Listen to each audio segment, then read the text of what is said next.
যে সাহাবীরা অনেক সাহাবী ইসলাম কবুল করেছেন, করার পরে তারা বাবার হাতে মায়ের হাতে মার পর্যন্ত খেয়েছেন যে তুই কেন ইসলাম মানলি, তুই কেন আল্লাহকে বিশ্বাস করলি, আর কেন এই একজন মূর্খ, এই একজন এতিম ছেলে মুহাম্মদ সাল্লাল্লাহু আলাইহি ওয়াসাল্লাম তাকে তুই কেন বিশ্বাস করলি। এই জন্য অসংখ্য সাহাবীরা পরিবারের পক্ষ থেকে, বাবা মায়ের পক্ষ থেকে তারা কি হতো, নির্যাতনের শিকার হতো এবং তাদেরকে আঘাত করা হতো। কি বলেন, ঠিক কিনা? এরকম ঘটনা আমরা হাদিস কোরআনে দেখলে বহরহ দেখতে পারবো। বাবা মা সহ্য করে নাই, সন্তান ইসলাম কবুল করেছে, তার উজ্জ্বল একটা প্রমাণ সহিহ বুখারীর বর্ণনা। আমাদের প্রসিদ্ধ সাহাবী আবু হুরায়রা ইসলাম কবুল করার পরে রীতিমতো তার মা তাকে আঘাত করত, প্রত্যেক দিন তাকে মারত। আল্লাহর নবীর কাছে একদিন গিয়ে বললেন, ইয়া রাসূলুল্লাহ, আমার মা তো আমাকে আঘাত করে, আমার মা তো আমাকে মারে, আমি ইসলাম কবুল করেছি, অপরাধ আমার একটাই, আমি কেন ইসলাম কবুল করলাম? তখন বিশ্বনবী বললেন যে আবু হুরায়রা, তুমি কি জন্য আসছো? তোমার মা তোমাকে প্রহার করে, তুমি কি আঘাত সহ্য করতে না পেরে তোমার মায়ের বিরুদ্ধে তুমি নালিশ দিতে আসছো? সুবহানাল্লাহ বললেন না?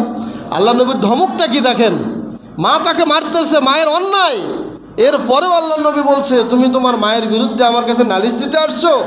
বিশ্বনবী বললেন যে লা ইয়া রাসূলুল্লাহ, আমি আপনার কাছে মায়ের বিরুদ্ধে নালিশ দিতে আসি নাই, আমি আসছি এজন্য আপনি একটু আমার মায়ের জন্য দোয়া করেন, আমার মায়ের জন্য দোয়া করেন, আমার মায়ের জন্য দোয়া করেন। সুবহানাল্লাহ। কি দোয়া করব? আমি আমার মায়ের জন্য এই দোয়া চাই যে আমার মাকে যেন আল্লাহ হেদায়েত দেন। সুবহানাল্লাহ। বিশ্বনবী দোয়া করলেন, আল্লাহুম্মা হাদি উম্মা আবি হুরায়রা, হে আল্লাহ, আবু হুরায়রার মাকে আপনি হেদায়েত দিন, তাকে সঠিক পথে নিয়ে আসেন। আপনারা বলুন তো, আপনার দোয়া আমার দোয়া কবুল হতে পারে, একজন নবীর দোয়া কবুল হবে কি হবে না? নবী একজন, আমরা এমন একজন নবী পেয়েছি, সর্বশ্রেষ্ঠ নবী, নবী মুহাম্মদ রাসূলুল্লাহ সাল্লাল্লাহু আলাইহি ওয়াসাল্লাম। তিনি দোয়া করলেন। ঘটনাক্রমে কোনো একদিন আবু হুরায়রা বাড়ির বাহিরে ছিলেন, ভেতরে আসতে চাচ্ছিলেন, মায়ের অনুমতি চাচ্ছিলেন, মা দরজা খুলুন। সহিহ বুখারীর বর্ণনা। হঠাৎ করে আবু হুরায়রা বললেন, আমি আমার মায়ের ঘরের ভেতরে গোসলখানার জন্য, তিনি গোসল করার জন্য গোসলখানায় গিয়েছে, এটা আমি বুঝতে পারলাম।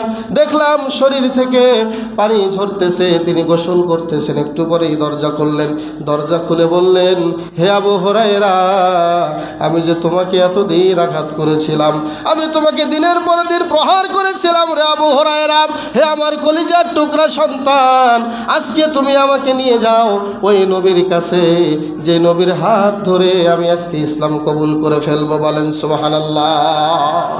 মা সন্তানকে সাথে করে নিয়ে বিশ্বনবীর দরবারে আসলেন, এসেই কালেমা শাহাদাত পড়ে মুসলমান হয়ে গেলেন। আশহাদু আল্লা ইলাহা ইল্লাল্লাহু ওয়া আশহাদু আন্না মুহাম্মাদান আবদুহু ওয়া রাসূলুহু। সুবহানাল্লাহ। তাহলে আমি এই ছোট্ট ঘটনাটা আপনাদের সামনে নিয়ে আসলাম কি জন্য? দোয়া করার কারণে একজন বেদিন মাকে আল্লাহ হেদায়েত দিয়েছেন। সুবহানাল্লাহ বললেন না? তাহলে দোয়াটা কি গুরুত্ব আছে নাকি নাই?